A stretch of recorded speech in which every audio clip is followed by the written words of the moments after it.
After Anna and I divorced, everyone thought I wouldn't give up easily because I had painstakingly paved the way for her, allowing her to become a rising best actress in the entertainment industry. Unexpectedly, just after she won an award, she turned around and fell into the arms of Makoto, the entertainment industry's prince. However, no one knew that I was the one who initiated the divorce because I had set my sights on Makoto's wife, Willow, and even willingly accepted an invitation to participate in a swapping marriage reality show. Chapter 1. After Anna and I divorced, everyone thought I wouldn't give up easily. We met when we were both at the bottom.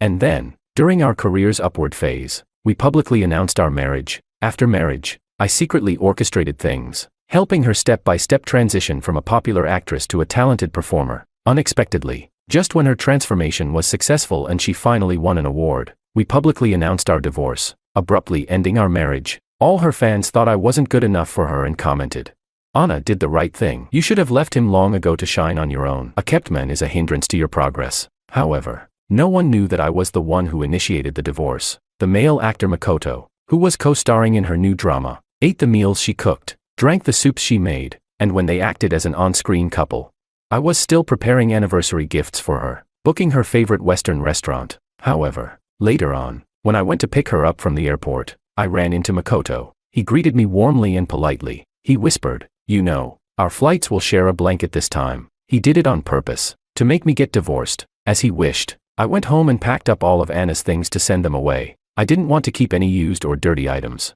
Fortunately, we didn't have any children. Anna leaned against the door, watching me. Her eyes were arrogant, and she disdainfully asked, "What else do you want?" I replied, "Your phone." She paused for a moment, then handed it to me. During our passionate years together, her heart and eyes were always on me, constantly sharing every little detail of her life with me. On WeChat, I was her only pinned chat. But now, I had been replaced, and I was set to do not disturb for her messages. We had an amicable divorce. She was eager to marry Makoto, and to expedite our divorce, she voluntarily gave me most of the assets. She said she truly loved Makoto. After signing a non-disclosure agreement, on the day she left, I thought we would never be in contact again, until the first month after our divorce. She called me again. She said, "Can we meet one more time?" I arrived early, and while passing the lounge, I overheard Anna's manager talking to her. The manager said, "We can't let the fans know you cheated. The drama still needs to air. You're still a top actress after the divorce." While he's stuck at the bottom, waiting to be laughed at, he must be dissatisfied. Just deceive him by saying you want to join a divorce reality show with him. Let him think there's still a chance to reconcile, and he'll do anything to please you. In the end, cut it during the show so the audience thinks he's the villain, and then you can play the victim to establish a devoted image. The manager nudged her and asked, "Are you listening?" Anna crossed her legs, distractedly swiping through her phone, and replied, The manager continued, "You see, as soon as you flirt, he'll come crawling like a dog, grateful and indebted." I curled my lips and headed straight to the conference room. Half an hour later, when Anna casually proposed this idea in the meeting room, I agreed on the spot. I earnestly said, "I'll join the reality show." She looked into my eyes and smiled lightly. "Is it that I can't live without you?" She was too confident and easy to deceive. I lowered my head, looking submissive, and said, "Yes, Anna. Is there still a chance for us?" Her eyes were cold as she turned her face away and softly said, "It depends on your performance." However, she said, "The script for this reality show isn't what you think. This divorce reality show would air during the time she and Makoto are filming their new drama, to hype up her and Makoto's on-screen relationship. The show is themed around swapping lifestyles and exploring marital issues. Makoto and she would share a room. Meanwhile, I would share a room with Makoto's wife, that 19-year-old Willow, who skyrocketed to fame with a single drama, won major awards, then quickly retired from acting to get married. Anna had taken the spotlight from her. Anna became famous for having a face that was 70% similar to Willow's. Rumor has it that after marrying Makoto, Willow and Makoto live apart. He loves her but cannot have her. Chapter 2. Hot Spring Hotel. 2 rooms, separated by a wall. A variety show live broadcast. Inside the venue, there was an observation room. Outside, the audience was sending live comments. The live comments were buzzing. Anna and Makoto are actually on a divorce reality show, sharing one room and getting so involved. The two have an incredible ship vibe, so compatible. I told you Anna and her husband had no feelings for each other. After all, no one likes someone who drags them down. I've been looking forward to their divorce for so long. The staff put heartbeat tracker watches on Anna and Makoto. She said, "When the heartbeat value reaches 90, you can leave the room." The live comments reacted. Did they break the record? But unexpectedly, both their values stopped at 88. Privately, she and Makoto did everything together. Too familiar. Afraid of a slip-up. In the show, however, they pretended otherwise. The live comments discussed. Makoto is so polite. He doesn't dare get too close. Makoto, don't hold back. I'll bet our Anna to you. Makoto sat at the doorway. Anna stood on the balcony to get some air. And through a corner, she could see my side of the room. Willow hadn't arrived yet. I was alone, bored,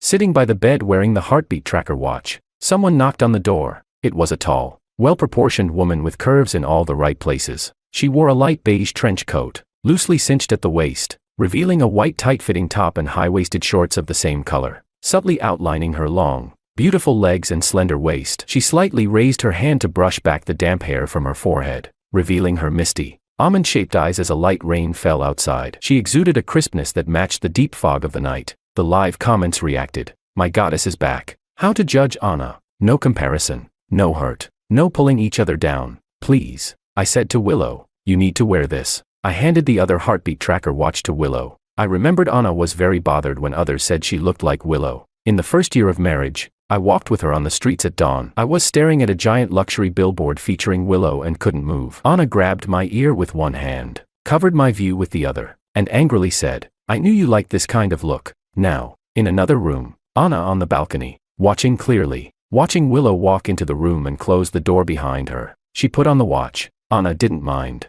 because since that night, she knew that Willow, whom she was deathly jealous of, was married to Makoto because of a contract. Willow didn't even like Makoto, so how could she like an ordinary, ex-divorced George whom she didn't even like? Anna chuckled lightly, seemingly indifferent, but she was scrutinizing my reaction inch by inch. I said, hello, George. My value stayed at 70 as I extended my hand to Willow. She said, hello, Willow. She shook my hand. A few seconds later, the watch emitted a sharp, piercing beep. Willow's value skyrocketed, but she herself remained as calm as ever. She pressed her lips and said, the watch is broken. I said, Chapter 3. After changing the watch, everything worked fine. Anna and Makoto, after completing several sets of coordinated games, had their heartbeat values exceed 90 and left the room early. As for my side, Willow's heartbeat value remained stubbornly at 20, pathetically low. I asked the staff, if it never exceeds, do we have to spend the night in the room? Willow heard this. Her shoulders were straight, wearing a thin white tank top, her gaze cold and detached. The staff replied, consider it a failed mission. You can leave after an hour. Willow and I were the last to leave. The live comments buzzed. That's such a fail. They had zero chemistry together. Please just send them away. Can't you not watch them? I only want to see Makoto and Anna. The comments were bleak until the live broadcast ended. In the backstage rooms, cameras, lights, and crowded people, Anna stood in a corner, watching Makoto being interviewed, her eyes occasionally scanning over to me. She suddenly asked me, are you excited? Was there a moment when you thought Willow might like you? I was too tired for small talk and was about to turn and leave, but she stopped me. She tilted her head and said, what should we do, George? I'm increasingly convinced that divorcing you is the right choice. Someone walked by, and Anna lowered her eyes, remaining silent. She still looked gentle and serene, yet shattered. It seemed like I was the one who hurt her the most. After Makoto finished the interview, he approached me under everyone's gaze, patted my shoulder, and said, George, he said, with a bracelet on his wrist, cherish Anna. She truly loves you. That bracelet. I had seen it before. On our wedding anniversary last year, Anna was followed by a stalker and got into a minor car accident. She was unharmed. I took her up the mountain to pray for her safety, so I bought her this bracelet. Now, it was in Makoto's hand. Makoto continued in front of the camera. Don't be so stubborn. Don't try to control everything too much. I want the best for both of you more than anyone else. I didn't say a word. Anna didn't know. Makoto didn't know either. In reality, I agreed to participate in this reality show for another vague, unspoken reason. When I asked for that bracelet that day, I wasn't thinking about Anna. Chapter 4. The variety show was recorded on weekends. It focused on the concept of weekend spouses. On weekdays, I picked up an old job, trying to return to my original entertainment company as an agent. My former boss told me, Willow and Makoto are already divorced. She signed a 10-year contract with Makoto's father's company, and now she can finally terminate it. She's restructuring her studio, and I've recommended you to her. I went to the address he provided and saw Willow at the studio. Under the lights, her features were naturally charming, her eyes carrying a subtle allure, indeed, a face perfectly suited for the screen.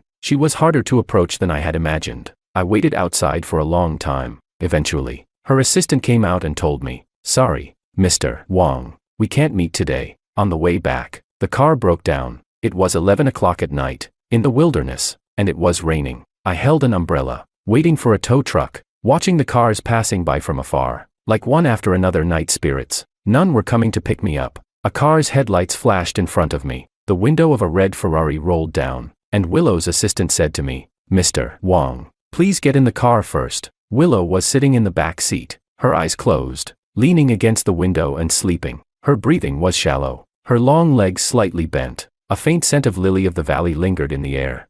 The same scent from the day she held my hand. The assistant quietly asked, "Mr. Wong, I'm going to buy a bottle of water at the gas station ahead. Do you want one?" I replied, "Call me George. I'll go with you." He waved his hand and said, "I'll go. Be right back." He got out of the car, and once the door closed, it was just Willow and me inside. No one else, no cameras. The car's headlights flickered, and the interior was dimly lit, though separated by a row of seats. Her breathing was so close it felt like it was right beside my ear. I stared out the window at the nearby supermarket glowing with blue light, watching the assistant lingering by a shelf. I remembered once walking through a supermarket and seeing Makoto's advertisement. I had said to Anna, "Isn't that the male lead for your next drama? He looks pretty good." She had rolled her eyes and said, "What's that? He's so fake, has a bad temper, and loves to act high and mighty, looking down on everyone because he's a rich second generation." I didn't know. This pretentious person made her refuse to come home time and again. Later, I learned from others that Makoto was her first love. They broke up when she couldn't make it big. She couldn't forget him.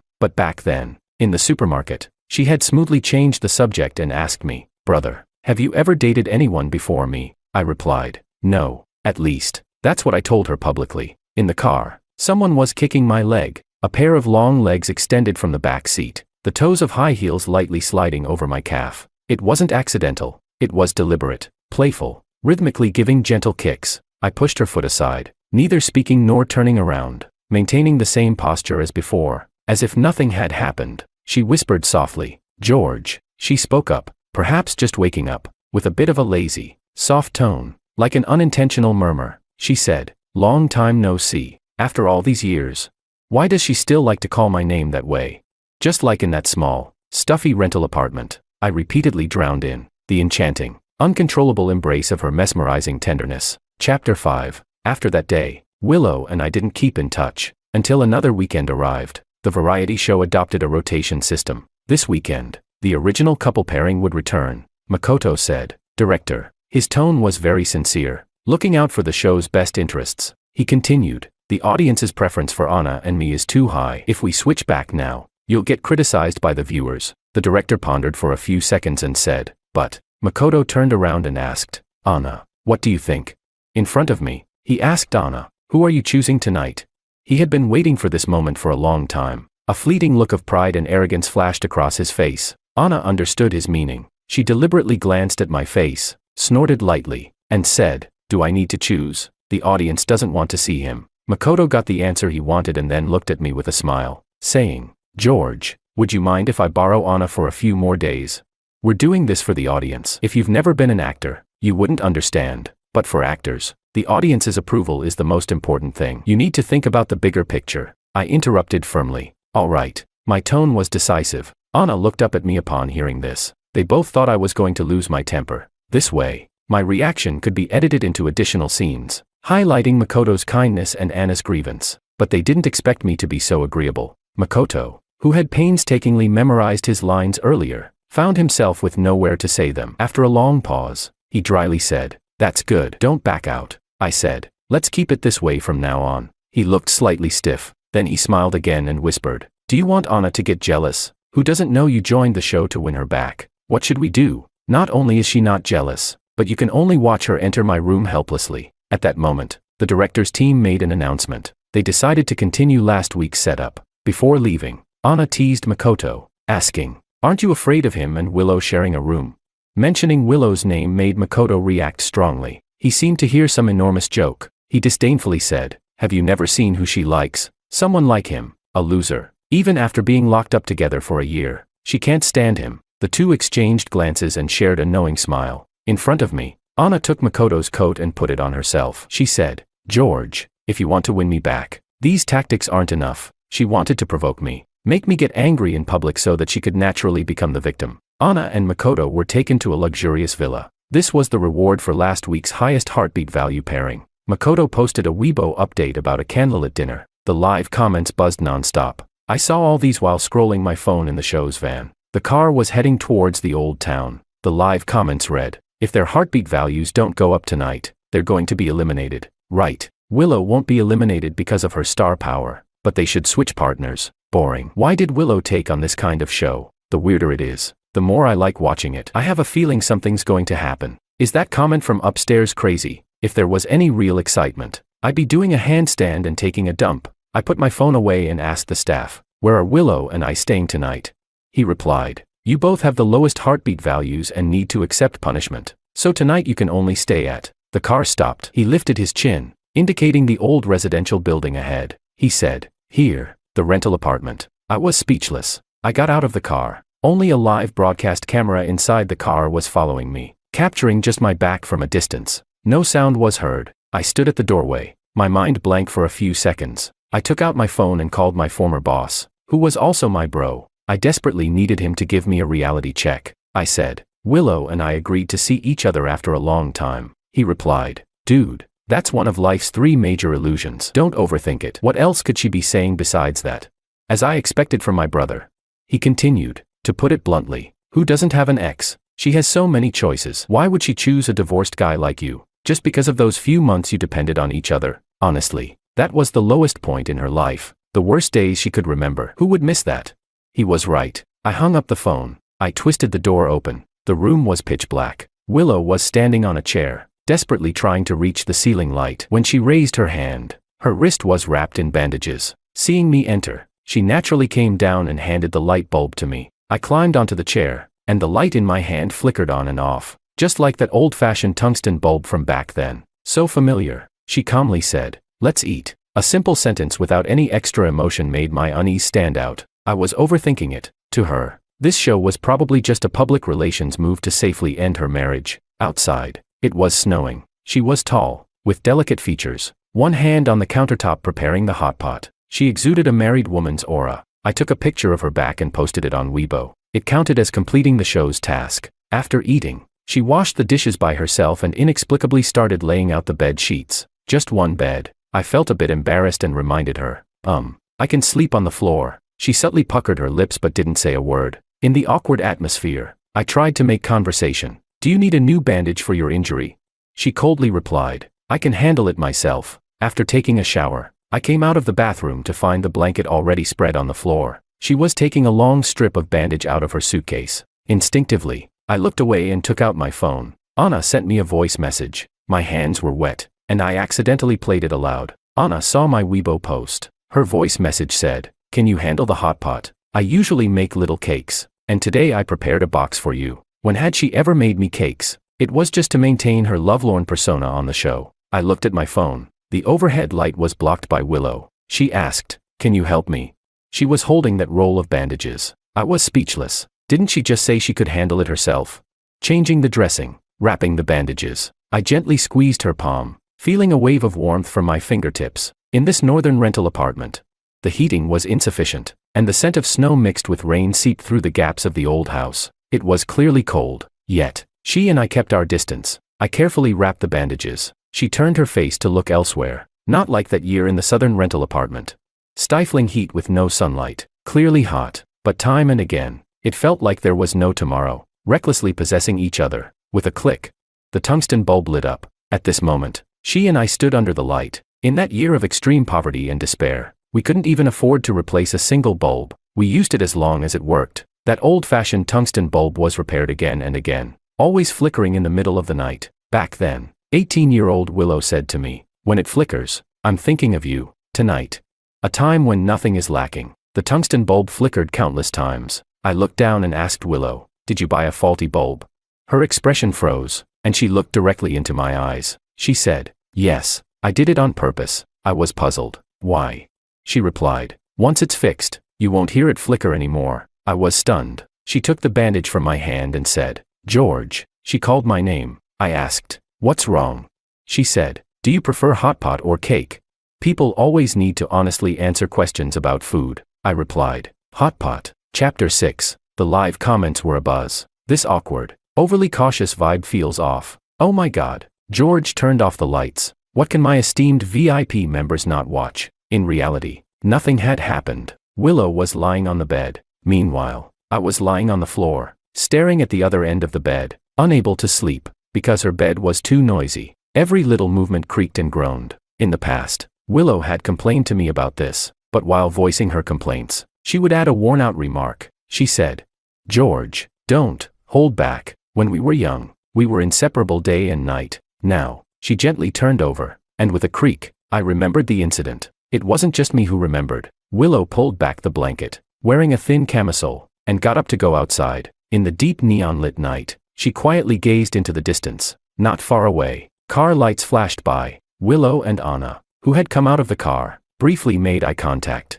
Anna smiled lightly and said, "I'm here to deliver cakes," Anna explained as she leaned in. Peering through the window, she clearly saw the separate blankets on the bed and the floor, not interfering with each other. She smiled knowingly. Anna pouted and said, "I don't have a good way either. George just likes the cakes I make." Despite not being very close and the other person not responding, Anna inexplicably wanted to seek some presence. She continued, "George can't get used to others making food for him. He always wants me to make it for him, and he rejects what others make. He'll be very happy when he wakes up tomorrow and sees them." Anna raised her eyes and said, "By the way, you might not know, I'm his first love. Is that so?" Willow finally replied to her. Anna said, "Why are you lying to me? George joined the show just to win me back. That cake, I didn't see it when I woke up the next day." The live broadcast ended. During the post-show gathering, the four of us met for the first time. I arrived late. Being the last to enter, the staff handed me a microphone. Perhaps the spring was a bit loose, so it kept catching on my collar. Over there, Makoto and Anna were pulling out question cards. I flicked the microphone a couple of times. The microphone actually fell directly to the ground. Willow picked it up. I said, "Thank you." I wanted to take it from Willow's hand, but she didn't let go. Instead, she leaned closer, tiptoed, and helped me clip it onto my collar. A second later, she took a band-aid from her pocket. I was speechless. A familiar children's band-aid, covered with cartoon oranges. Every time I got injured before, she would force me to wear this conspicuously. As she stuck the microphone on, she adjusted it effortlessly. This wasn't an overly intimate gesture, just colleagues looking out for each other. After all, there were cameras and people around. She said, "It's stuck." The wires were tangled together. She had to move a bit forward. Over there, Anna's voice came through. Her peripheral vision scanned me and Willow. A very normal action. If Willow hadn't subconsciously brushed against my chest, her scent was too familiar. She used the same shampoo without changing. Even after all these years, the scene suddenly fell silent. Anna abruptly stood up. Willow withdrew her hand and politely said to me, "Sorry, I accidentally brushed against you." The host realized and saved the moment by saying, "It happens often. Let's continue with the questions." After all, it was just a momentary touch and then moving away. Anna didn't even have time to clearly see. It should have been just an accident. She sat back down. Question and answer game. When it was my turn to draw a card, I drew the first love card. The host asked me, "Is your first love your favorite?" Anna rested her chin on one hand, looking at me. Everyone's eyes wandered between me and Anna. Everyone thought my first love was her. I replied, "Yes." Upon hearing my answer, Anna sat up straight, couldn't help but glance towards Willow with a hint of pride. But the other person was distracted. Willow turned her face, looking out the window at the falling snow. My reflection was mirrored in the window. The host then said, "Same question. Please Willow answer." She and I were a pair. The question on the card was the same. Makoto wasn't her first love.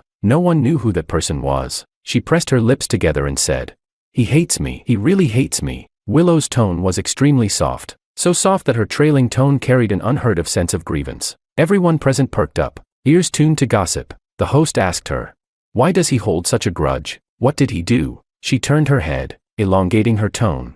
"For example, marrying someone else but saying his true love is someone like me." Disjointed and incoherent. No one understood, but Anna couldn't help but slightly furrow her brows. The host flipped the last card. She asked, "George, what would you like to say to your first love now?" 100 safe responses floated to my mind, but I blurted out, "I hope she doesn't hate me too much." Very reasonable. Everyone present could understand. They all thought I wanted to rekindle things with Anna. Anna was even more proud, raising her eyebrow to tease me, not intending to give me any leeway. Until the same question, Willow answered, "I just lied to him earlier. I don't hate him. Anna began to realize something was off. Chapter 7. Sunday night. In today's live broadcast, both groups had to return to the original Hot Spring Hotel. To create more topics, the production team had all four of us squeezed into the same car. The live comments were still mainly discussing Anna and Makoto.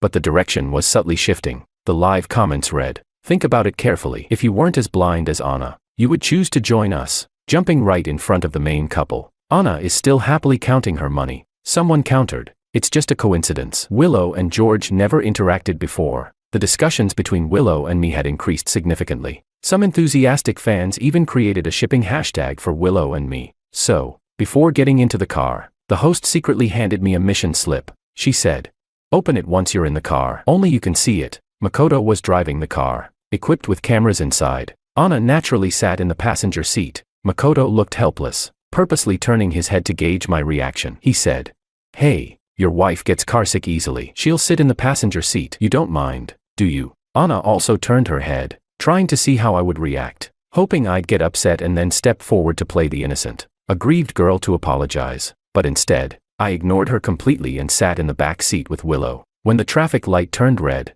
both Makoto and Anna glanced through the rearview mirror towards the back seat. Anna looked at me. Makoto was looking at Willow. Meanwhile, Willow and I sat at opposite ends of the seat, maintaining the greatest distance possible. As the traffic light turned green, Makoto said, "George." He took Anna's hand and showed me the new ring on her finger. It was the one Makoto had given her last night. In front of the cameras, he said, "Don't get the wrong idea. This ring represents the ship between our characters in the show. I showed it to you to prevent you from overthinking. But you probably can't understand the love Anna and I have for our roles, right? After all, among the four of us, you're the only one who's not an actor and has no career ambitions." He spoke incessantly, trying to see a hint of jealousy or resentment on my face. He was speaking both to me and to Willow. Unfortunately, Willow was asleep as soon as she got into the car. I kept my head down, staring at the small mission slip, my mind blank. It read, "Hold Willow's hand without being noticed by the other group." Earlier that morning on the highway, it was wide with few cars. On both sides,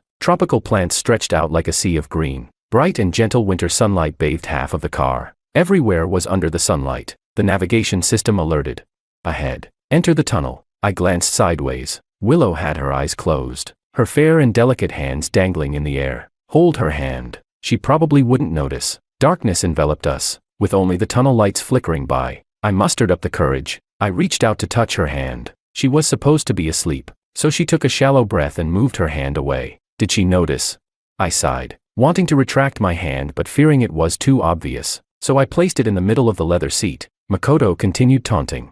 "George, don't you think the one who's being cheated on in the marriage also has some faults? If he can't keep his wife, don't blame others for stealing her away." The tunnel was so short that my hand hadn't even time to withdraw. The car was already back in the sunlight. I turned my face, ready to pull my hand back, but in that instant, I was gently pulled back, soft and delicate. In the next second, our fingers intertwined. Old-fashioned love songs played on the car radio. They sang in an upbeat tone about a man who discovers his wife is cheating, getting up early, leaving his lazy wife at home, and flying away, waiting for his wife to wake up and realize he's already gone. The song kept repeating one line. She should realize it soon, right?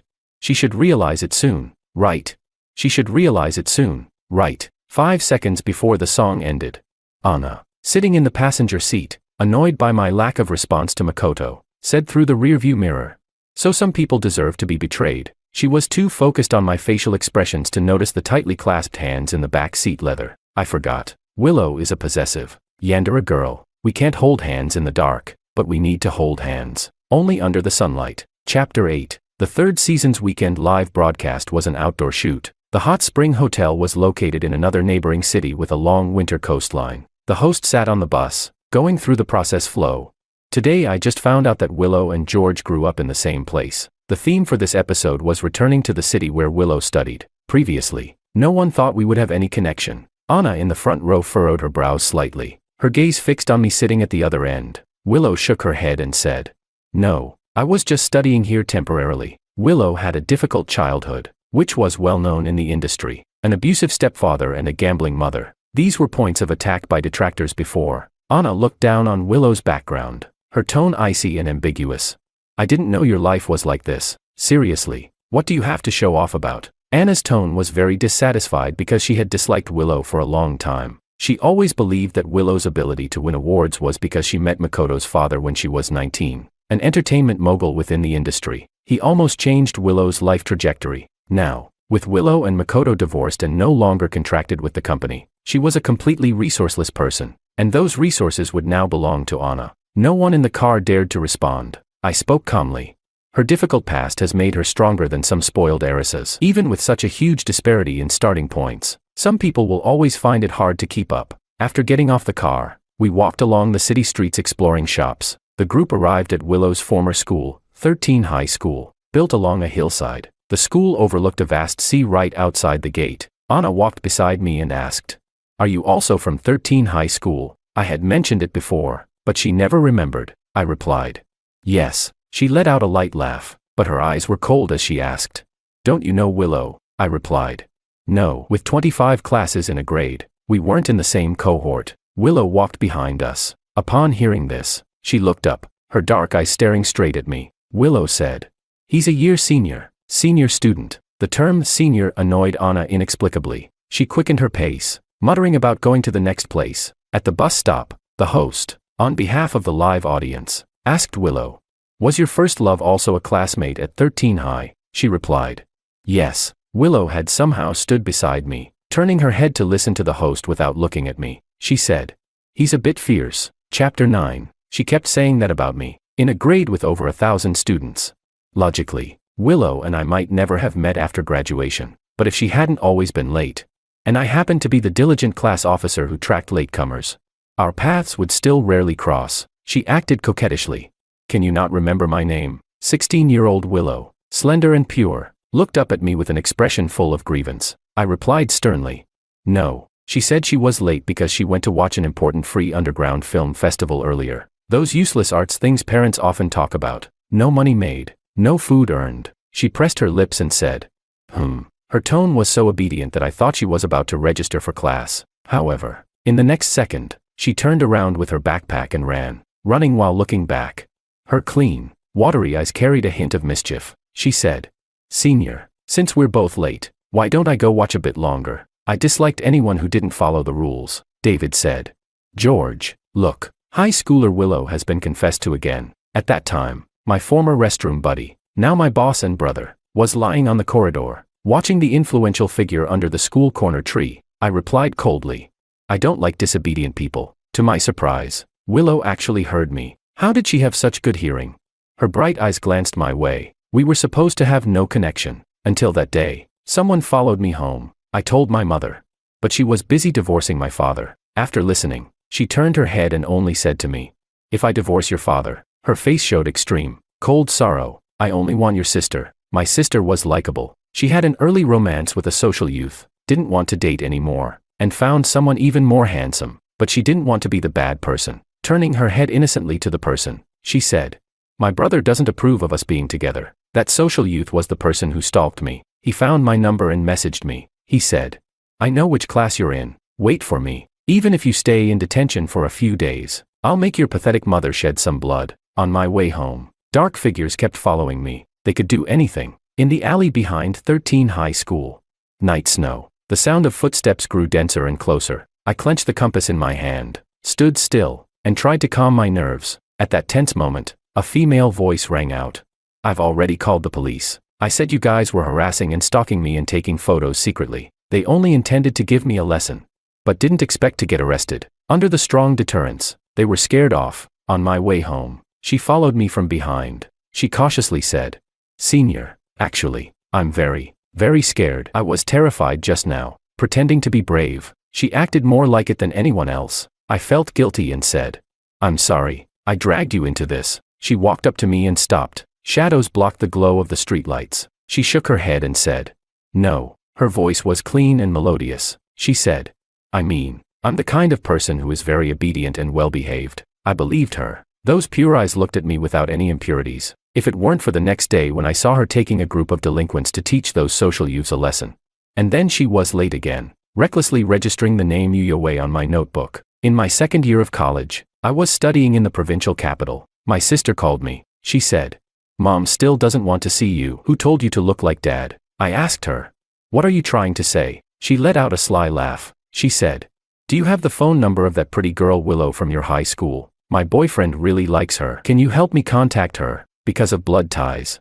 I was always reluctant to completely cut things off, but that day, I blocked her contact information. 4 decades, until I got married and divorced, I never contacted her again. At that time, Willow had just finished her college entrance exams. We hadn't been in touch for 3 years. Completely strangers. Chapter 10. The 3rd season received a good response, so the production team decided that the 4th episode would visit my city. However, this would repeat what was done in the previous episode. The host asked, "Where did you attend university?" The production team decided to go there and take a look. I replied, "South City." As soon as I finished speaking, the staff were surprised and asked, "Isn't that also the city where Willow went to university?" Anna raised her eyes, staring directly at me. That strange and palpable unease on her face became increasingly obvious. Before the 4th live broadcast, I bumped into Anna and Makoto's new drama finale. According to her agent's original plan, by this promotional stage, the barrage of insults about me on Weibo should have been overwhelming. But reality was the opposite. Due to my indifference in the show's explosive setup, our eerie ship with Willow was subtly trending upwards. The live comments read, "Although George and Willow aren't familiar in public, it feels like things aren't that simple behind the scenes." I also want to say, the atmosphere in the car during the 2nd episode was a bit strange. I'm sick of it. I have a condition where if Anna isn't unhappy, I'm too happy. Anna's agent turned around and bought time for Anna's years-long search trends. Various terms with my name cycled through several rounds. A small account on the square posted a Weibo saying, "Actually, the two have already divorced." It received over 1,000 likes within an hour. That small account liked every comment supporting Anna and Makoto in the comments section. Half an hour later, it posted a photo of me. In the photo, I looked disheveled and pale. The caption read, "No wonder my wife ran away looking so messy." This photo was taken by Anna when she was suffering from dysmenorrhea at home. At that time, I endured a severe cold to cook porridge for her. She pouted, insisting that when she was uncomfortable, she only drank what I cooked. She coquettishly said, "Take a picture." I didn't like taking photos, but she insisted on documenting her husband's kindness to post on her moments, so she dragged me to take it. Later, when collecting divorce evidence and going through her phone, I discovered that photo. She immediately posted it to Makoto. She said, "He's so greasy, I can't stand it." Underneath that photo, the comments weren't as the small account had anticipated. Some rational netizens began to scold him. "Is doxing fun? This photo is too private. Seriously suspect your identity. Who doesn't look like this at home?" That small account kept deleting comments and, seeing the situation worsen, had to delete the photo. The night before the live broadcast started, Anna called me to ask, "Did you create a small account to curse Makoto?" She sent me a screenshot. I recognized that ID. It was her fan who was undermining Makoto and Anna. Anna's career was booming, and it was a critical period for her reputation. From the outside, it seemed she hadn't divorced yet and took this explosive variety show to stir up a ship with Makoto, which was simply ridiculous. They thought she was possessed by me. Although it attracted many ship fans, the more combative supporters quickly dropped off. But who would have thought she was also forced into it?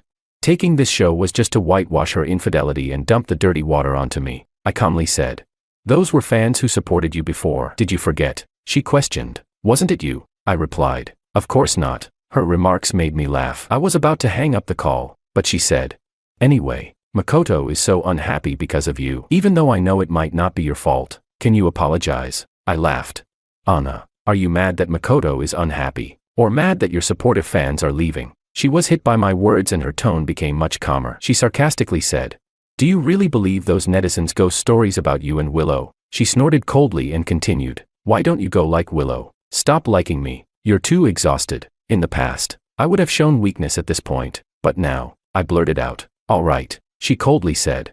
"I knew you wouldn't agree. Why are you so spineless?" She spoke smoothly, only to realize halfway through. Surprised, she asked, "What did you just say?" I was too lazy to repeat myself and hung up the call directly. During the weekend live broadcast, Anna's agent was waiting for me to lose my temper, but unexpectedly, it was Anna who had the problem. Makoto helped Anna blow her hair. After finishing, Anna coquettishly leaned towards him. Nothing unusual, but there was a small issue. When she coquettishly called out, she said, "George, love you." As soon as she said it, she didn't realize something was wrong. Only when she saw Makoto's stiff expression did she realize what she had said. That night, Willow didn't attend the live broadcast. Last year, Willow made a comeback, and her film was nominated for top international awards. Tonight, Her flight was leaving for abroad. I wandered alone in this city that had been familiar to me years ago. When I returned to the hotel, I saw Anna waiting for me at the door. Wasn't she supposed to accompany Makoto for dinner?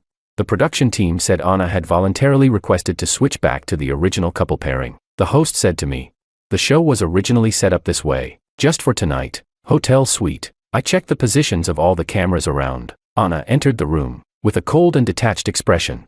On the brown glass table, there was a spread of dishes. She said, "Let's eat. I made this myself." After being married for so many years, she had never done this before. Seeing me not picking up my chopsticks, she asked, "What's wrong, George? Aren't you enjoying your meal over there?" I confessed, "Looking at your face, I can't eat." Her pupils constricted. She frowned and pressed her lips together, trying hard to suppress her frustration. Finally turning into a gentle smile, she said, "George, I only accompanied Makoto for 2 weeks because of work. Why are you still so stern? It's all for work needs. If you care, then let me apologize to you." Anna was so gentle and serene in front of the camera. She also habitually thought that as long as she showed a little goodwill, I would meekly follow along. But I wasn't like that. When I moved things to another room, her face turned red. She sat alone at the dining table, watching the dishes slowly cool. I didn't leave the room again. She let out a dissatisfied snort and immediately called for room service, dumping the entire table of food. That night,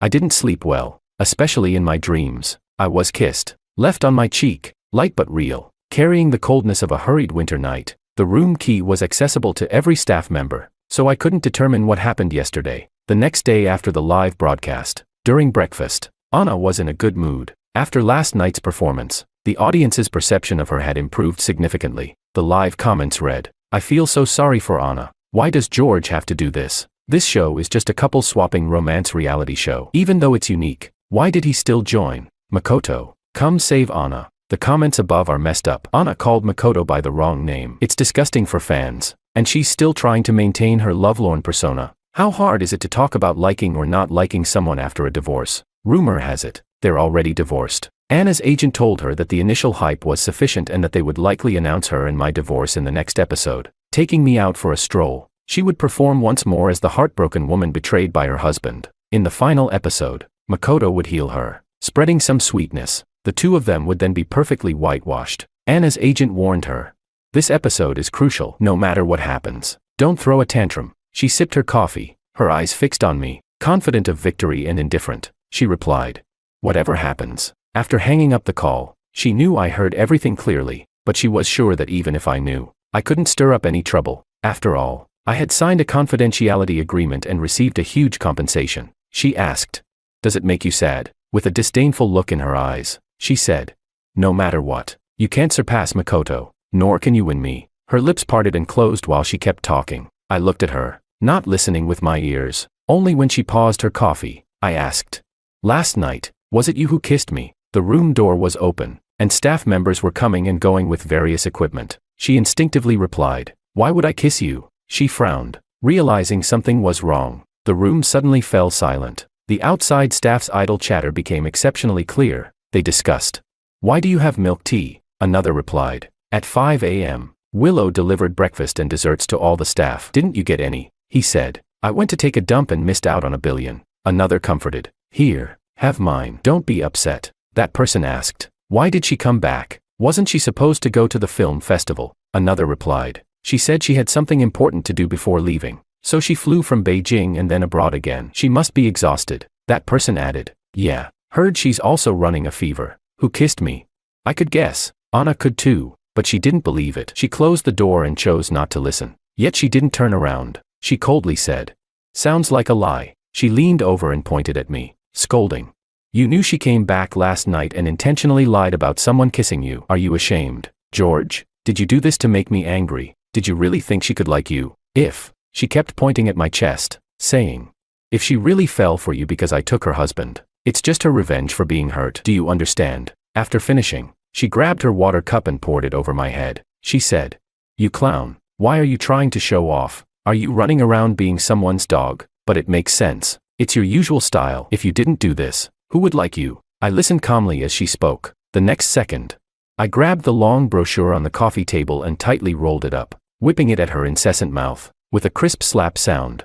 She was stunned, and a drop of blood quickly appeared at the corner of her mouth. She stared blankly at me and said, How could you? Outside, the host was knocking on the door. She said, Anna, we found something. Panicked, she wiped the blood from her lips and said, wait a moment. Ignoring the pain, she stuffed the stained paper into the trash can. She opened the door. The host was startled and asked her what happened. She replied, nothing. I just bumped into something. She asked the host what he was holding in his hand. Only then did the host see me inside the room, calmly picking up the brochure and politely placing it back on the coffee table. Not to cause unnecessary trouble for the staff, the host stammered. Anna, already irritated from the pain and annoyed, grabbed the paper and looked at it herself. It was an extremely ordinary registration form, very old, just a photocopy. It recorded the monthly rent status of a certain rental apartment. The tenant was my name. 800 yuan. Everyone who paid rent had to confirm with their own handwritten signatures. But that signature, at that moment, separated by a flight distance of more than 10 hours to the red carpet of the film festival.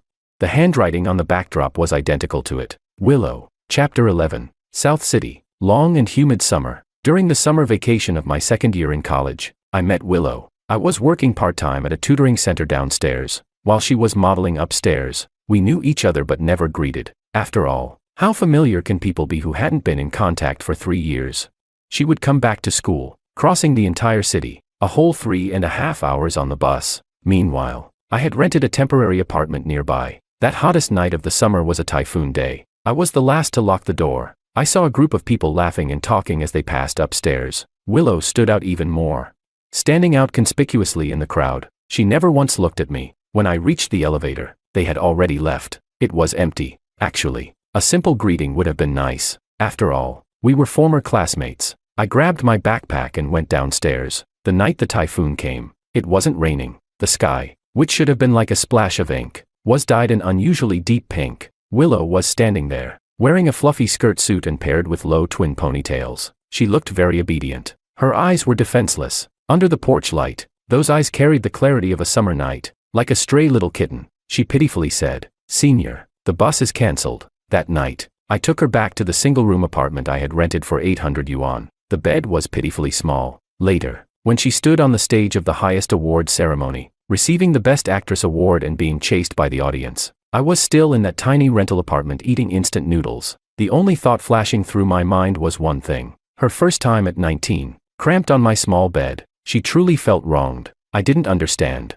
Many media descriptions of her were that of a cold goddess, arrogant and unruly, but in my memory, that summer she was always obedient. She was so well behaved, doing all the housework, cooking 3 meals a day, always calling me senior, only in bed, incredibly charming, whispering in her throat, George, crossing boundaries. No matter how I spoke, she didn't listen. Later, I realized her talent was entirely in her acting skills, and the modeling agency upstairs where I worked didn't actually exist. 3.5 hours.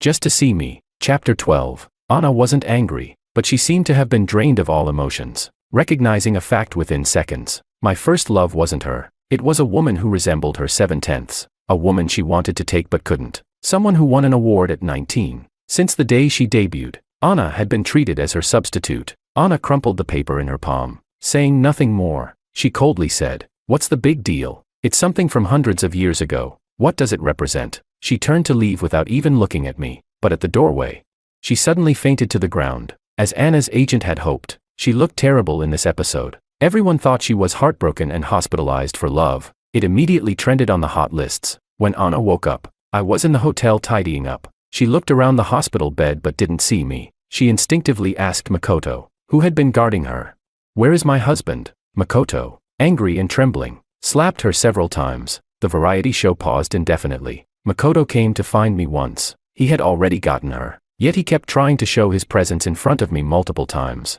as if he needed my involvement. Only then would his and her love have an anchor point. She began to get tired of his dullness. He also started to can't stand her antics. It was becoming more and more like how Anna and I were at that time. As the passion faded, they would face the same problems I did. Now, he sat in front of me, emotionally overreacted, leaving only a cold gaze and slightly trembling hands. He asked me, "George, why do you never get angry?" I didn't answer him and stood up to leave. He laughed. He said, "Let me tell you a secret. Marrying Willow was a lie he concocted. He thought he could eventually warm up Willow's icy heart. After all, she had been saved from that 800 yuan rental apartment by his father's help. She would still be an 18-line minor internet celebrity otherwise. He thought she would at least admire him, because Willow spent her life rushing to Rome, while Makoto was born in Rome. But she didn't. Makoto said, "I thought a woman like her would never love anyone, but do you know what I discovered after getting married? All her passwords were 207. At first, I thought it was someone's birthday, but later I realized it was the door number of that crappy rental apartment. Turns out she always thought of the person she loved during those unbearable times. How ridiculous. I had more vacation days, finished processing my visa, dragging my luggage to the airport, and sitting in the lounge watching a drama. A person sat next to me, fully armed. It was Anna. She whispered, 'We need to talk.' At the airport, in front of the large glass windows reflecting the blue sky, she wore a black dress, looking much thinner. She asked, 'What was your real reason for joining the show?' She asked herself. Was it not to win me back, but to see her, right? Even getting married to me was just because I looked like her, right? I didn't speak, counting the boarding time. She bit her lip. George, is it fun to lie, to treat my feelings like a prank and act like someone's dog? I interrupted her. Asterisk, where are your feelings coming from? Asterisk, you're the one cheating, the one saying you love Makoto so much, the one who actually wanted to smear me by taking the show. I'm just repaying in kind. Why are you acting like a victim? If I really were a simp, would you feel guilty questioning me like this? Anna, it's what you said yourself. I returned her words. Some people deserve to be betrayed. Time was up, and I turned to board the flight. When my phone was off, I received a text from Anna. She said, "I will destroy both of you." Chapter 13. Understanding pain only when you hurt yourself. Anna always believed this. If Willow's and my reputations were ruined, I would go back to find her. But Anna couldn't tell whether this impending revenge was because of my departure, or because over the years, people in the industry always mention Willow whenever they see her. The desire to destroy, suppressed for too long, was stronger than ever. She had this divorce reality show completely re-edited from start to finish, producing a full-length live broadcast on the day it was released. She specifically chose the day Willow received her award on stage. Anna's Weibo only posted one sentence. He was the one cheating. Divorced. Public opinion erupted. Anna and her agent both thought this was a first-move advantage and they were sure to win. George is just an amateur, and Willow has no resources. Their team can't keep up. A whole night passed. Anna was shaking with excitement, not even having time to open Weibo and celebrate. Then the door was knocked. She was arrested. Her agent was also arrested. On the day of the agreed divorce. She thought I was so sad that I couldn't control myself. Looking at her phone, she thought I was only trying to confirm whether she had ever loved me, but little did she know. I was gathering evidence. The day Makoto approached me on the plane. The plane landed. I was the first to call my brother. I said, "I've always suspected that Anna and her team were evading taxes. My brother taught me how to collect evidence and how to report them." Later, he reminded me. Asterisk, the process of gathering evidence is long. You better play the full role. Isn't she asking you to participate in that stupid variety show? Just go and play along with her. Lower her guard. I went. My original intention was revenge. Meeting Willow was an unexpected event. The full version of the live broadcast that Anna posted that day was repeatedly analyzed by uploaders on a certain platform. After the smart brains of netizens and various marketing accounts trolling efforts, they finally discovered that it was Anna and Makoto who were cheating. Dates, times, and locations matched one by one, and my reunion with Willow happened after both of us had divorced. A purely low-probability coincidence. The day the plane landed abroad, I sneaked backstage using the work ID Willow's assistant gave me. The celebration banquet had already begun. A close friend got excited and asked Willow, "Do you dare to make a bet?" The music was blasting, and she covered her ears, asking, "What are we betting on?" The other party leaned close to her ear and whispered something softly. She nodded and said, "I bet." She lost the bet and accepted the punishment, being surrounded and patted on the head by her friends. A purple-toned evening party, gold leaf falling from the sky. Willow walked towards the light. Her eyes were veiled with a faint layer of tears. Her friend teased her. "No, sis, you were acting so fiercely during filming when Ma stepped on you and you went to the hospital without saying a word. Now, you get patted on the head and your eyes turn red. What are you acting for?" Willow turned her head and replied, "Mind your own business." Someone raised an eyebrow and pointed to me standing at the door, telling her friends, "The one who's going to care has arrived. You better act more." Willow pushed them away. Amidst the crowd, we locked eyes, and she walked towards me. I asked, "What did you bet on earlier, and how did you lose it?" She replied, "They said, let's bet on whether I can see the person I love the most tomorrow. I said I can't, so I lost." She walked up to me, snuggled into my arms, and said, "Today, I will see him." Chapter 14. You say she was so obedient. Many years later, When David heard me describe Willow this way, he laughed for at least 10 minutes. He said, "Bro, how is that possible?" He continued, "If Willow were just a delicate flower, she wouldn't have made it this far." The kind of family downfall talked about online. A joke to others, but a harsh reality for Willow.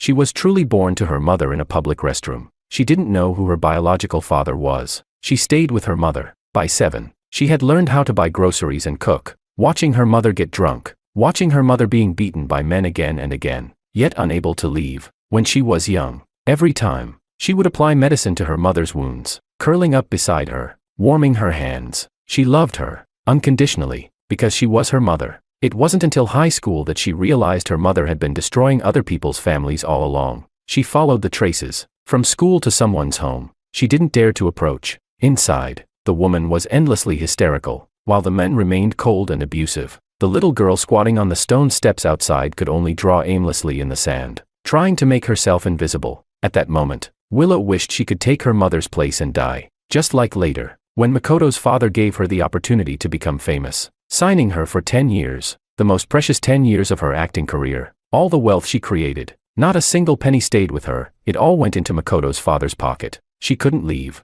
working day and night to make money, with compensation reaching billions. She would never be able to repay it in her lifetime. No one knew how much she suffered. In her most painful year, she thought about ending it all. After all, from birth to death, she was constantly atoning for her sins. In her room, in the cramped old flip phone, she dialed countless numbers. 207. Too painful, she thought. As long as I didn't want him anymore, she would just die. But there was no such time. Every moment, she thought of him. That year, when Makoto's pursuit of her dominated the trending searches, I thought she would never come back to find me again. By a twist of fate, I married Anna. After all, I needed a stage to showcase my talents. I didn't want to stay alone in that 800 yuan rental apartment. A year later, Willow saw the announcement of my marriage trending as well. At that time, Makoto's father was critically ill. That man who had been both a benefactor and a tormentor to her, after being tormented repeatedly by illness, agreed to let Willow go. He said, "As long as you marry Makoto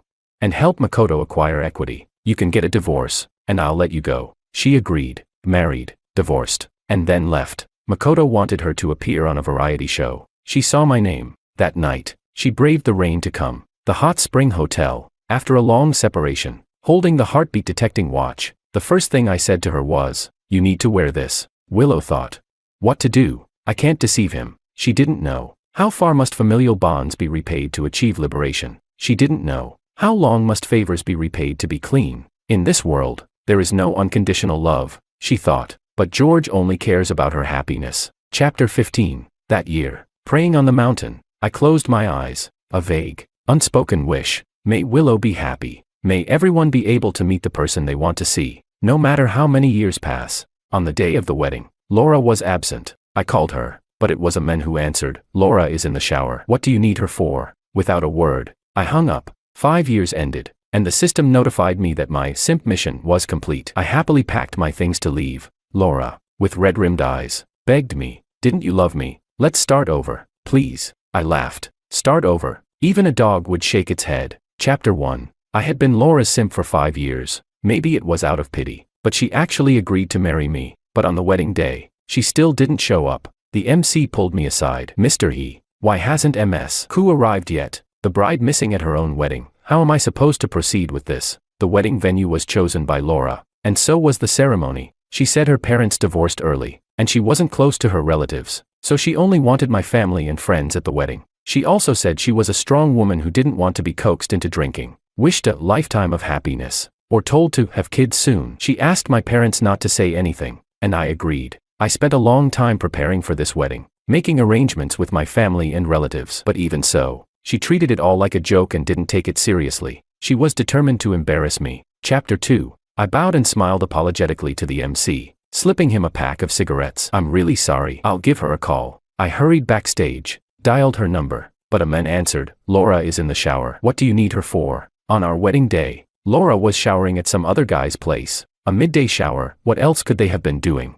The more I thought about it, the angrier I became. I clenched my fist, trying not to think too much about it. "I'm Julian." I introduced myself. "Get Laura on the phone." There was a pause on the other end. "Hold on." After a while, Laura's lazy voice came through. "What's up? It's our wedding day. And you didn't come, I said. Laura listened and burst out laughing. Wedding. I was joking with you a few days ago. You actually took it seriously. I held back my emotions and tried reasoning with her, but you agreed. And besides you, my parents, my family and friends, and even the MC are all here. We can't just call it off because you say it was a joke, right? I asked you several times if you were joking, and you answered seriously that you weren't. Laura stopped laughing, sighed impatiently. Julian, stop being ridiculous. Marriage isn't a joke. I'm being ridiculous. Who's the one being ridiculous here? Suppressing my anger, I said. At least show up. Just for appearances. Laura's patience had nearly run out, and her tone turned cutting. Julian, you've been my simp for 5 years, and you still don't get it. Yeah, I almost forgot. She just saw me as a disposable plaything. A simp, hoping for love. I hung up without another word and quietly put my phone back in my pocket. At that moment, the system notification sounded in my head. 5-year limit reached. Rage value satisfied. Simp mission complete. Press 1 to stay with Laura and forfeit your reward. Press 2 to leave Laura and claim your reward. Please make your choice soon. I didn't hesitate for a second and pressed the button. I choose 2. Claim the reward. Leave Laura. Chapter 3. When Laura had her fill of fun and returned home, I had already moved everything out. She called my name a couple of times, and when she realized I wasn't there, she stood still for a moment, then threw her purse heavily onto the sofa. She took out her phone and called me. Julian, what is this supposed to mean? What do you mean? It was just missing the wedding. Is it really that big of a deal? On the other end, Laura's voice was full of disdain and irritation. I've already taken care of the wedding. You're right. Marriage isn't child's play, so I've cancelled it. There was a moment of silence before she spoke. Are you mad at me? No. I just think it's not worth it. Not worth it. I looked at the black card with unlimited credit that was my reward from the system and replied calmly. Laura, I've figured it out. I have a long life ahead, and I don't want to keep revolving around you. Have you been drinking? I had a few sips, but I'm perfectly sober. Where are you? I'll drive over and pick you up. In 5 years, I'd never heard Laura say the words, pick you up and bring you home. To her, our house was never a home, at most. It was just a place to rest. I remember when she got drunk at a bar, I told her I would take her home. I carefully helped her into the passenger seat, and she laughed at me, resting her dizzy head against the seat. Julian, are you my dog? Laura, stop fooling around. She didn't listen. Instead, she wrapped her arm around my neck, catching me off guard. I stumbled, reaching out to steady myself against the car. Julian, bark for me, will you? I didn't answer her, but she leaned in and kissed me. You must always be my dog. Stay by my side forever. Back then, I stayed silent. But today, maybe I could give her an answer. I said, Laura, goodbye. Chapter 4. I blocked Laura's number. I gave my parents a lot of money and told them to go travel. They worriedly asked what had happened between me and Laura, but I just waved it off, smiling and saying I was finally free. Once I settled my parents, I took my black card and left the country too. I heard from friends back home that Laura had tried to ask about me a few times, but always came up empty-handed. I just smiled. Who was Laura? She had plenty of resources. Finding me wouldn't be difficult. She just didn't care enough to try. Perhaps asking my friends was just for show. After all, she never loved me. I stayed abroad for 3 years, studying design, which I had always been good at. When I returned home, I became a designer. It had always been my dream. Maybe it was just my bad luck, but my first client was actually Laura. When Laura saw me, she was visibly stunned. Instinctively, she moved as if to hug me, but her rationality stopped her in time. MS. Coup. This is Julian, one of our most capable designers here. He just returned after studying abroad. My boss introduced me, giving me a meaningful look. I understood and extended my hand. MS. Coup. I hope we can work well together. Laura opened her mouth but chose silence instead. She reached out, shook my hand tightly, as if afraid I might disappear if she let go. I pulled my hand back without hesitation. My boss, always observant, laughed and said, judging by MS. Coup's expression, you two know each other. Laura's eyes shifted slightly. What would she say? That I was her ex-husband? Or just a simp she didn't even care to name? Probably the latter. Right.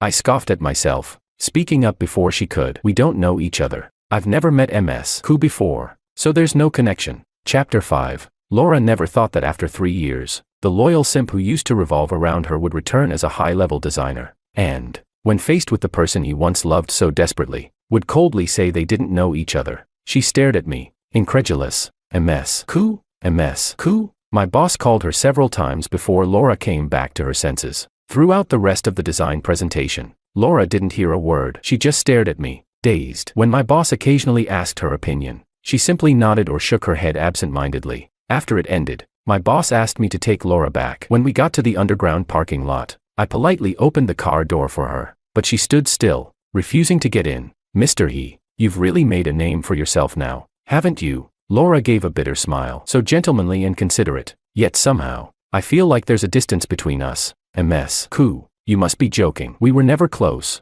so how could we be distant? I gestured for her to get in the car again. Laura looked up at me, something unidentifiable brewing in her cold eyes. Julian, you know, I've been looking for you for a long time. She didn't bother with pretenses, speaking directly. MS. Coo, let's not bring up the past. It would be quite inconvenient for me. I spread my hands and smiled. Laura's expression froze. She bit her lower lip and sighed heavily. When you left without a word before, I thought you were just throwing a tantrum. Maybe she wanted to explain why she hadn't looked for me these 3 years. Did she think I needed an explanation? But her thoughts, her actions, no longer mattered to me now. What she thought, how she felt, it had nothing to do with me. Whatever MS. Coo thinks, that's your freedom. I smiled politely at her. Laura fell silent again. MS. Coo, please get in the car. I'll take you home. I still have design work to handle. All right, Laura, with no choice, conceded. Chapter 6. After dropping Laura off, my car ran out of gas on the way back. I stopped to refuel, used the restroom, and when I returned, there was an extra person in the car. For a moment, I thought I was seeing things. The girl was dressed expensively, but her hair was a mess, her face was dirty, and there was mud on her stockings. I blinked in confusion. Miss, did you get into the wrong car? The girl looked at me like I was her last hope, her innocent eyes welling up with tears. Handsome guy, no. Daddy, please take me in. I'm begging you. Great. I stopped for gas and ended up with a daughter. I was suddenly 10 or 20 years older. Where was the justice in that? Could this girl be trying to scam me? I pointed to the door. Get out. How can you leave me all alone in the middle of the pitch-black night? I'm defenseless. What if some bad guy drags me into an alley and does all sorts of things to me? You'd regret it, wouldn't you? Think about it. An innocent young girl called you daddy, and you just left her here. You'd be devastated with guilt. Daddy, daddy, I'm calling you daddy. Is this girl an actress? That can't be right. Judging by her clothes, she seemed like a rich family's heiress. But why did she lack the dignity you'd expect from one? Get out of the car, I repeated. I didn't know her, and she obviously wasn't short of money. I had no reason to help her. What if I ended up getting accused of kidnapping? Where would I even begin to explain that? I kicked her out of the car and drove off. In the rearview mirror, I saw her still standing there, dazed. A few minutes later, I sighed, made a U-turn, and drove back. When she saw me, she threw her arms around me in excitement, then quickly let go, realizing it wasn't appropriate. On the way back, she kept talking nonstop. How could my dad think like this? How can he treat my marriage like it's a game? It's my marriage, not his. If he wants a family alliance, he should marry himself off. Why use me as a bargaining chip? Could I not run away? If I didn't, I'd really be stuck with some random dog of a man I've never even met. Tang is just rotten to the core. He froze my cards when he found out I ran away. Isn't that like taking my life? After all these years, that's still his go-to move. From now on, he's no longer my dad. You're my dad now. My real dad. Daddy, daddy, me. My patience was wearing thin. Can you just shut up? One more word, and I'll kick you out of the car. Jessica nodded vigorously, miming zipping her lips, then smiled at me. Well, it seems I've picked up a handful. Chapter 7. After bringing Jessica home, I told her to clean herself up. She came out wrapped in a towel, sitting cross-legged on the sofa, watching JoJo and munching on sunflower seeds, all while in front of a stranger. Why aren't you dressed? I quickly turned around and tossed her a long coat. My clothes are dirty, and I don't have any spares. I always wear a robe at home after a bath. Jessica blinked at me. Rich girls have no common sense. It seems she was nothing like Laura. Jessica was genuinely clueless. Only an idiot would walk around in a bathrobe at home. Laura wasn't like that at all. Laura knew full well how strong a man's desires could be, especially after being played for nearly 5 years. She'd purposely wear a robe, drinking red wine gracefully in front of me, dancing to classical music. She poured the unfinished wine on me, then stepped on my pants. My feet are sore from dancing. Rub them for me. She looked down at me like I was her plaything. She laughed at me, disdained me, toyed with me, then dressed up and went out with other men, and I would be left alone, cleaning up the mess she made of the house. I really used to be pathetic. Don't wear a bathrobe in front of me, I warned Jessica. Jessica heard the anger in my voice. She walked over, stood on her tiptoes, and smoothed my frown. You're mad. I'm sorry. I was caught off guard and stood frozen. That gesture calmed me down. Yeah, I'm not Laura's pet anymore. Jessica is not Laura. If I really want to escape Laura's shadow, why should I be taking it out on Jessica?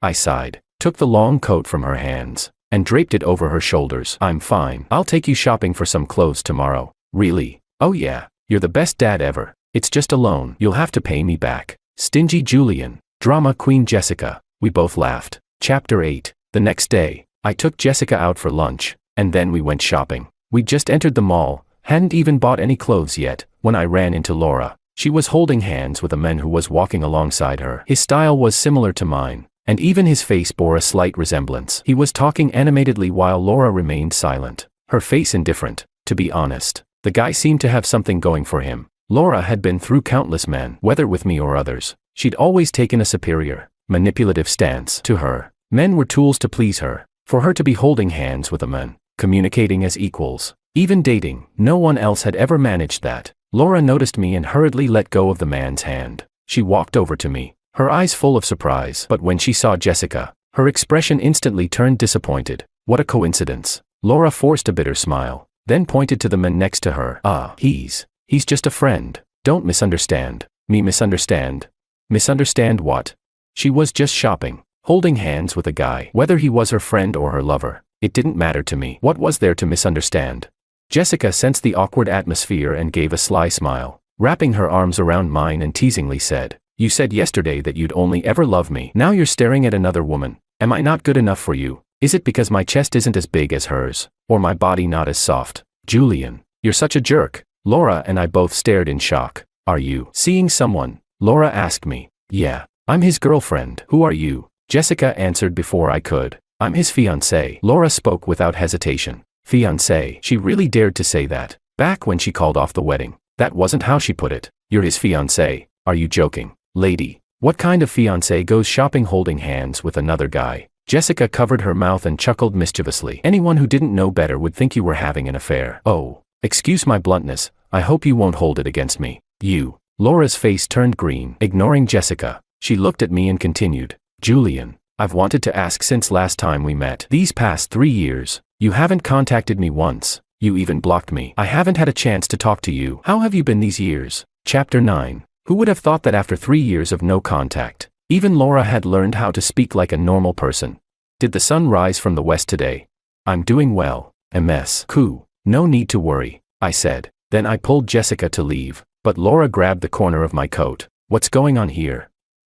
MS. Cool. I need to take her shopping for clothes. Could you let go? I tugged at my coat, but it wouldn't budge. She held on tightly. MS. Cool? I urged again. Laura stayed silent. I had no patience left for this, and snapped. Laura, enough already. To my surprise, she spoke quietly. Don't go. She hung her head, so I couldn't see her face. A few drops of water splashed onto the dry ground. Were those tears?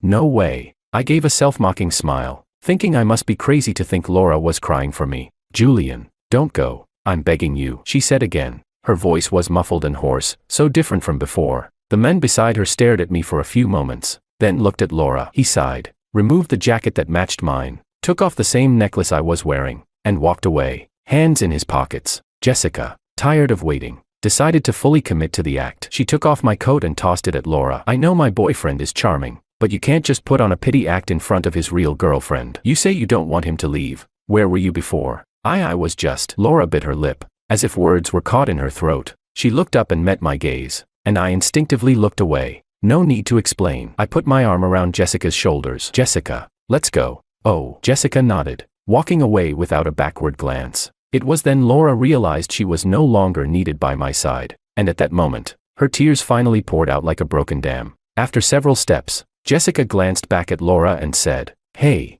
Julian, she's crying. Was she crying? For me?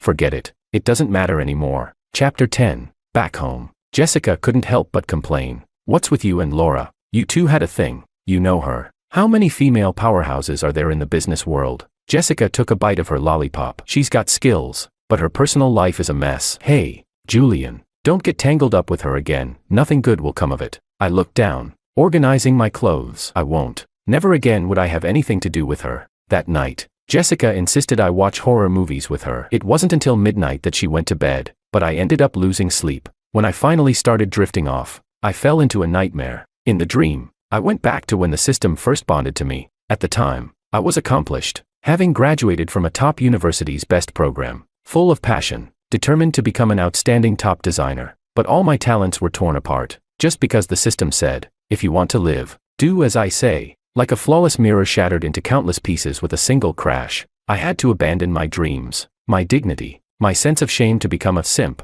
all to fulfill the system's twisted whims. The system often brainwashed me, saying, once you complete your mission, you'll have endless wealth. Isn't that better than working for a living? Talk about dreams. That's nonsense. I silently drew my design drafts, only to tear them up again, using the action to vent my frustration. Like a stagnant pool of water, no matter how much it churned, at most, it would cause a few ripples on the surface. I had resisted before, but what was the outcome?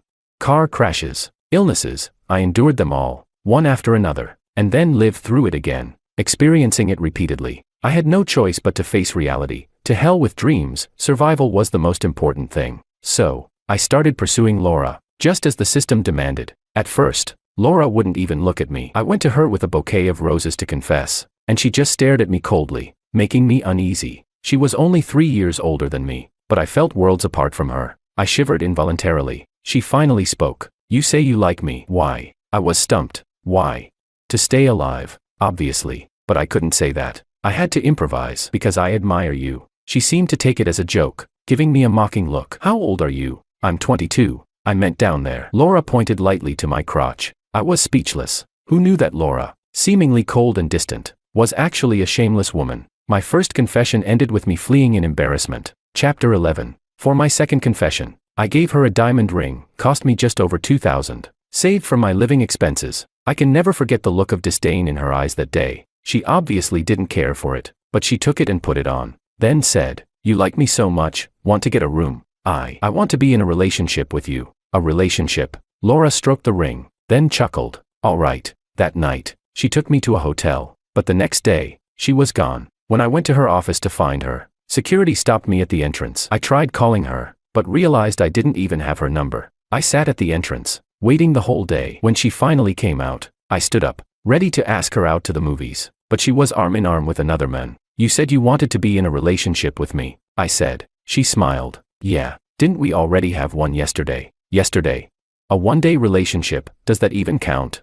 That's not right, I said naively, trying to reason with her. A relationship doesn't work like that. She laughed and patted my shoulder. Kiddo, don't push your luck. Later, I kept bringing gifts to her, begging her to date me. She couldn't refuse me and agreed to give it a try. She still went out drinking and socializing with different men every day, but unlike before, she'd make time to go on dates with me. One time, she was negotiating a business deal that involved design, so she brought me along. During the discussion, I pointed out flaws in the other party's design draft. They got furious, insulted me as a wet behind-the-ears amateur, and said if I was making money by selling my body, I should just stay a pretty face and stop causing trouble. For the first time, Laura lost her temper in front of everyone. She ordered security to throw them out, vowing never to work with them again. She picked up the draft I'd corrected and said, your ideas are good, Julian. You're very talented. See how ironic that was? The person I had to become a simp for was acknowledging my talent. I felt a wave of bitterness and helplessness. She frowned and asked, what's wrong? I shook my head. Nothing. She smiled and kissed me. You're talented. You're not just a pretty face. And you're not making money by selling yourself either, Laura added, showing me the ring I'd bought her during my confession. Look, aren't we in a relationship? Chapter 12. I can still remember what Laura said to me back then. For a while, I even thought that staying by her side like this wouldn't be so bad. She understood my thoughts, my ambitions. Maybe, I thought, I'd just been prejudiced against her before. Maybe she was actually a good person. But reality soon crushed that notion once again. Just when I thought Laura and I were growing closer, I caught her in bed with another man. By then, I'd already moved in with her. I was carrying groceries to the door, still chatting about some mundane things that had happened today. But the moment I opened the door, I saw clothes scattered across the floor, and Laura in her underwear with a half-naked man. Seeing me, Laura didn't even look surprised. Instead, she motioned for me to come over. I swallowed my anger, put the grocery bag in the kitchen, and walked over to her, demanding, Laura, what am I to you? Really? A plaything? Or am I what that designer said, a pretty face selling my body? She nonchalantly fed a cherry to the men beside her, then replied, whichever you prefer. The person who once acknowledged my ideals and identity was now the one destroying them. Laura, are you like this with everyone? Of course not. At least I agreed to be in a relationship with you, didn't I? She tried to kiss me, but I turned my face away. Refusing to look at her, she sneered. Julian, do you really think you're so important? Back when that designer insulted you, I only stood up for you because I didn't want to lose face. Did you really think you were something special? Are you pretending to be righteous now? Pretending you're untouched by filth? Julian, do you know how ridiculous that is? All those design ideas of yours are worthless. Apart from satisfying me in bed, what else can you do? Did you actually think you were some kind of prodigy? Do you think you're so amazing that even I have to be loyal to you?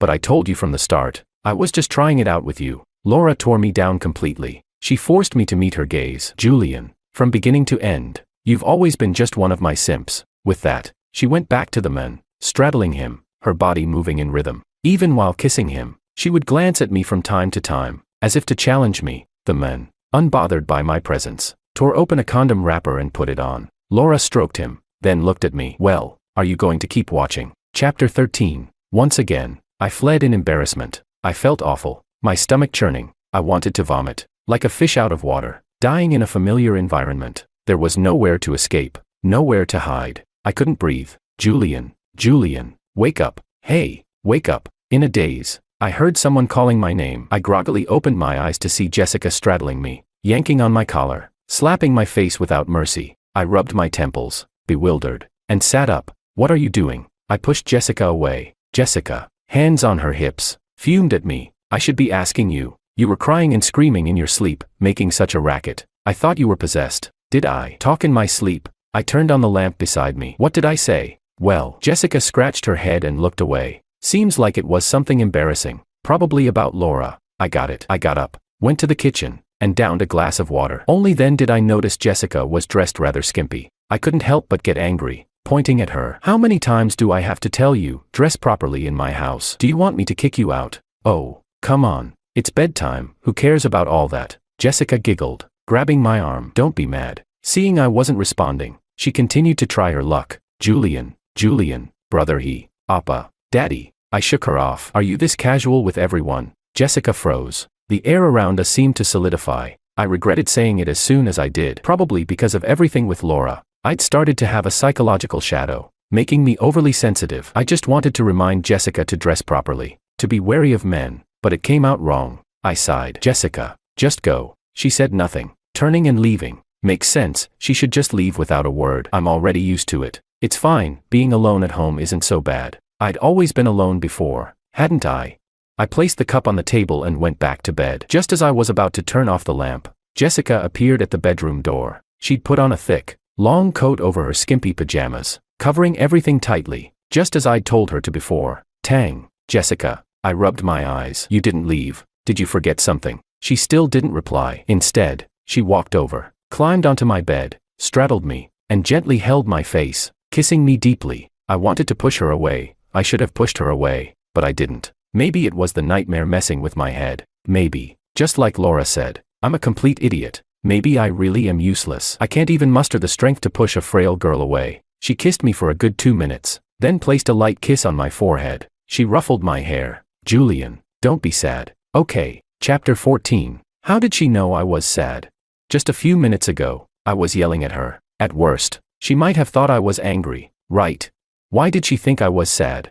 I don't know what Laura did to you, or what happened between you two, but Julian, it's all in the past now. She pressed her forehead against mine. It's all right. The nightmares will end, and you'll shine. It's okay, she said softly, patting my back like she was comforting a hurt child. That night, I slept surprisingly well. The next day, I attended a gala. Unluckily, Laura was there, and so was the senior designer who had previously insulted me, saying I was just a pretty face selling my body. He recognized me right away. Hey, the dog's back. Where's your owner? He looked down on me, clinking his glass against mine. Been to quite a few events like this with Laura. Huh? And you still say you're not a pretty face? Do you think you could attend an event like this on your own? He was deliberately loud, and soon everyone gathered around to watch the scene. Laughter again, mocking laughter, scorn and ridicule. I presented my invitation. Mr. Lee, please open your eyes and take a good look. Don't underestimate people. Sam snorted, rolling his eyes. Still, it's all thanks to Laura. 1 invitation per person, all invited for their capabilities. I wasn't brought in by someone else. I walked in here step by step with this invitation. I emphasized.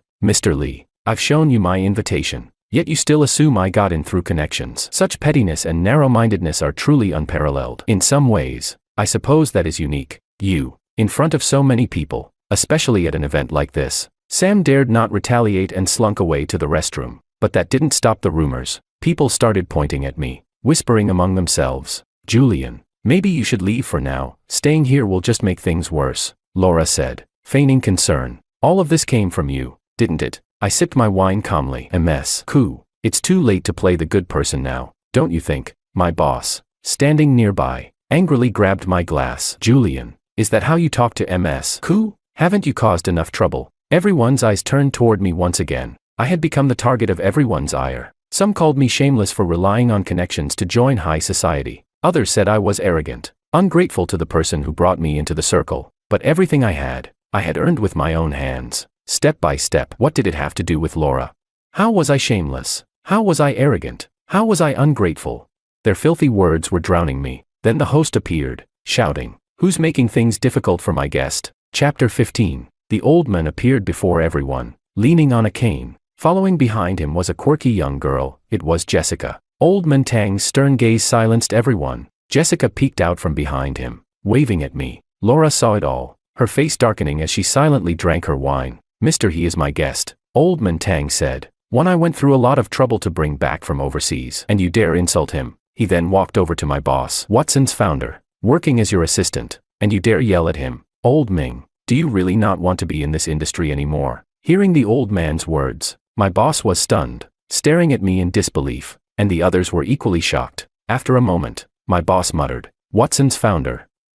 Watson Design.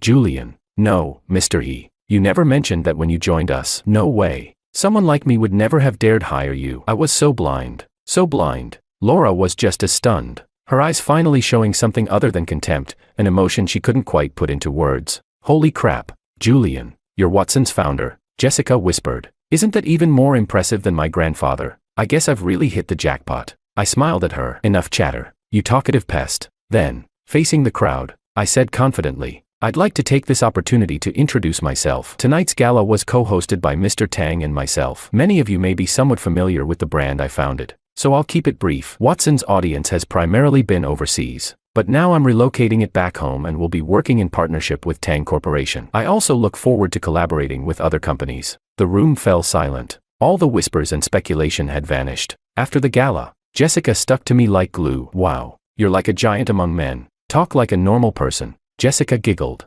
"Julian, I really like you." I shook my head, amused. "What goes on in your mind every day, I wonder? Weren't you avoiding your grandfather? Why'd you voluntarily go back? Aren't you afraid he'll make you marry for business?" "I am." Jessica pouted. "But I heard Laura was coming to this gala, and I was worried about you." "I feel better being by your side." We walked side by side under the streetlights, our shadows lengthening behind us. She continued, "I figured if worse came to worst, I'd just tell my grandfather I already had someone I liked. I'm his only granddaughter, he wouldn't be so heartless as to send me away." "Right. Who do you like?" I asked. Jessica paused, her cheeks reddening. "Julian, why do you have to be so annoying sometimes?" "Do I?" "You do." I laughed, ruffling her hair. "But now I don't have to worry about that." Jessica rubbed her hands together, a sly grin spreading across her face. "Actually, a business marriage doesn't sound so bad, Julian. Why don't you think about it?" Chapter 16. Just as she said that, Laura suddenly appeared behind us, calling my name. Jessica and I exchanged a glance, and she instinctively took my hand. I patted the back of her hand. Jessica understood my message, leaning close to whisper, "I'll wait for you by that street lamp over there. Come find me when you're done, and we'll go home together." "All right," I promised her. Once Jessica had walked away, Laura finally dared to approach me. "I'm sorry about tonight. I didn't mean to embarrass you." "It's fine. It doesn't matter anymore. You're still as brilliant as ever." "Thank you." Laura was clearly struggling to find something to say, but when she couldn't think of anything else, she skipped the small talk and played the emotional card. "Could we go back to how we were? Cool. Did we ever have a past?" "Julian." Laura took my hand. "Can't you stop treating me like this? Cool. Shouldn't you keep your distance? Jessica is watching." Laura's hand froze, then slowly let go. We stood face to face, the dust in the lamplight blending into her figure. We stared at each other in silence. Finally, she spoke, her voice low. "Do you not love me anymore?" What a strange question. I didn't even know if I had ever loved her in the first place. So how could I answer whether I still loved her or not? It seemed like this wasn't even the kind of question that should come up between us. "Laura, I think we should end things now," I said. I was your simp for 5 years. I swallowed my pride. I lowered myself. Do you have any idea how hard those 5 years were for me? I'm sorry. I don't need your apology. I said I'm here to end things with my past. I took a deep breath. There was a time when I didn't even dare come see you. Just seeing you made me feel suffocated. But now, I think it's time for me to move on. As for you, I don't know what kind of feelings you have for me, but I'm sure it isn't love. My leaving is just you losing a toy you got used to playing with. Now that I've returned, now that I have everything, you're envious, and you want more. Laura, you are truly a selfish and pitiable person. If it weren't for Jessica, I might have spent my whole life under your shadow. Now, I've let go. So please don't come after me again and make me unhappy. Laura, goodbye. Chapter 17. I turned to leave, but Laura hurried to block my way. You think you can just end this? Laura clutched at my clothes. Julian, you were the one who confessed to me first, who approached me first, and now you want to leave me behind, living in the past. It's true that I was wrong to pursue you, but were the things you did to me any better? We're equally bad. No, we can't just end it like this. Laura became emotional, her eyes red as she begged me. Didn't you like me before? Let's start over, please. She humbled herself for the sake of a mere plaything. It must have been difficult for her. Start over. Even a dog would shake its head. I've said this long ago. We never had a start. I strode away toward Jessica, not giving Laura the slightest chance to hold me back. On the way home, Jessica clung tightly to my hand. Let me tell you, I was so scared when Laura grabbed your hand earlier. What were you afraid of? I was afraid she'd take you away. She won't. I know. I trust you. That's why I stood there waiting, not making a fuss, quietly waiting for you. With that, Jessica snuggled up to me. What are you doing? Are you a cat? No. You have no romance in you. The moonlight spilled across the ground. Jessica talking and laughing beside me as we walked through the silvery glow. Time felt still and serene. Extra, Laura's perspective. Today, a boy confessed to me. He came up to me with a bouquet of roses. He smiled as he handed them to me, saying he liked me. I was delighted, but it seemed he didn't recognize me. He thought that the day he confessed to me was our first meeting, but in reality, our first encounter was long before that day. I had always excelled at my studies, but everyone around me said that as a girl, I'd never amount to much. My parents died young, and only my grandmother raised me by collecting trash. Neighbors talked endlessly about me, their gossip like sharp blades piercing my heart. But fortunately, I was determined. I skipped grades and got into the best high school in the city. I worked hard for 3 years, but I still couldn't shake off the heavy weight that seemed to crush me. In my senior year, the weather was unusually hot. The cicadas screeched deafening. I went up to the rooftop to catch some air, and I happened to meet a boy from the middle school section. Our school's middle and high school were on the same campus. Are you here to watch the clouds too? He asked. Clouds? Yeah, all kinds of clouds. What do you think it would be like to wear them as clothes? Do you like designing? Yeah. Are you from the high school? No one really comes here. Are you here to jump because of stress? What? Just kidding. He looked up, raising his hand to block the sun. What do you want to do in the future? Why ask that? Because you're in high school, you must have some dreams. Right, I do. My grandma says there's no future in the countryside. I need to work hard in the big city so people won't look down on me. I want to be my own boss. Oh, you could do it. Why do you say that? Just a feeling. You definitely can. I stared at the man standing before me now, holding the roses and confessing. Had he really not recognized me yet? I stared at him until he started to feel uncomfortable, and then I looked away. I guess he really had forgotten me. I could see right away that he wasn't being truthful. To him, I was just a stranger now. To say he liked me, if it wasn't love at first sight, then he must have had another motive. What was his motive? Money, fame. And what about the dreams he once spoke of? I accepted his flowers, but I didn't respond to his confession. Instead, I jokingly flirted with him. As expected, he ran away, scared. I hummed a tune as I returned home, placing the roses in a vase. They smelled so sweet. What a shame, the person who gave them wasn't quite the same as before. When Julian confessed to me for the second time, he gave me a ring. The style was so outdated that even the old ladies in my neighborhood wouldn't wear it, but it was something he bought with money saved through frugality, and I really liked it. I agreed to try dating him. I brought him to a hotel, deliberately telling him I was going to take a shower and asking him to wait on the bed. His face turned completely red. He was really so cute. The next day, he came to see me. I was overjoyed and wanted to meet him, but I overheard someone say that he was only clinging to me for my money. I wasn't too worried. If he wanted money, I'd give it to him. But then I heard someone else say that Julian already had a girlfriend. I began to hesitate. Was he just playing with my feelings? I reshaped myself into a frivolous and loose character and drove Julian away. Later, I found out it was just a misunderstanding, and I took Julian back, agreeing to be in a relationship. I knew Julian didn't love me, so I kept my distance. He didn't understand my feelings, and I didn't understand his. There was always an unbridgeable gap between us. Once, during a business meeting, Julian pointed out flaws in the design draft. His talent was evident, and I grew increasingly uneasy. If he was only with me for money, then once his talent shone through, once he was adored by many, once he no longer lacked money, and no longer needed me, what would happen to me? I was selfish. I would rather Julian stay by my side as a nobody than have him leave me. I denied his talent, belittled him, humiliated him, and broke him down. He didn't need to do anything. He just needed to stay by my side as a pretty face. I wrapped myself up in layers. I became less and less like myself. I acted like a lunatic. I even brought other men to our home, making Julian watch me kiss them. I wanted him to think that I wasn't dependent on him, that he should cherish me more, but it was so disgusting. I hated myself for it. Kissing others was disgusting too. Julian proposed to me. I was thrilled for a long time. I pretended to be reserved, saying I'd give him an answer in a couple of days, but when I was ready to say yes, I saw him with another woman. Were they asking for directions? Greeting each other? Or was it a date? It was so frustrating. I didn't want to say yes anymore. If I agreed now, would he stop cherishing me? At the very least, I couldn't let him think I was someone he could easily get just by pursuing a bit. Once again, I turned him down, acting flirtatiously, but strangely enough, the distance between us grew even wider this time. When I returned home, the house was empty. In the past, when we had arguments, he never acted like this. Why did he leave without a word today? I couldn't reach him. I didn't know where he had gone. It was as if he'd vanished from the world. He left me behind. What should I do? Go look for him. But there were so many things at the company waiting to be dealt with. Should I just let it be? Maybe he was just throwing a tantrum. We completely lost touch. For 3 years, when we met again, he was already a high-level designer. In the end, he had reached that shining stage. His brilliance would be known to everyone. He would have more admirers and suitors. He would be surrounded by people. His path filled with flowers. He stood in the spotlight, and I was far, far away from him. How ridiculous. I was both happy for his success and terrified by his talent. How could I be so conflicted? As I expected, there was another girl by his side, younger than me, prettier than me, and most importantly, purer than me. I envied her, so simple, so pure. But I had crawled through the rotten world, tainted beyond repair, but I wasn't willing to let go. How could I let the love I had nurtured for so long be easily taken by someone else? I humbled myself and went to find Julian, begging him, could we start over?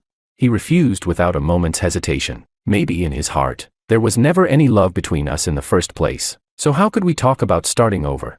It was really a huge joke. I watched as he slowly walked away. I stood under the lights, and Jessica also stood under the lights, and Julian walked toward her without looking back. In the end, I was still all alone.